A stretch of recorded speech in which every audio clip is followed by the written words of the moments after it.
ತಾಲೂಕಿನಾದ್ಯಂತ ನಗರ ಹಾಗೂ ಗ್ರಾಮೀಣ ಭಾಗದಲ್ಲಿ ಮೋಡಮುಸುಕಿದ ವಾತಾವರಣದಿಂದ ಚಂದ್ರ ದರ್ಶನ ಪಡೆಯಲು ಜನರು ಸೋಮವಾರ ಸಂಜೆ ಸೂರ್ಯಾಸ್ತಮದ ಜೊತೆಗೆ ಚಂದ್ರನ ದರ್ಶನ ಮಾಡಿ ಪುನೀತ ಭಾವದಿಂದ ನಮನ ಸಲ್ಲಿಸಿ ಪರಸ್ಪರ ಶುಭಾಶಯಗಳ ವಿನಿಮಯ ಮಾಡುತ್ತಿದ್ದ ದೃಶ್ಯ ಸಾಮಾನ್ಯ.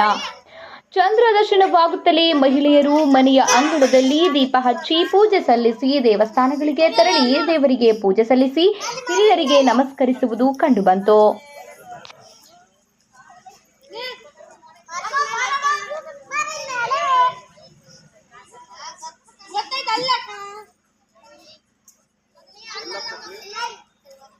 ಇಲ್ಲ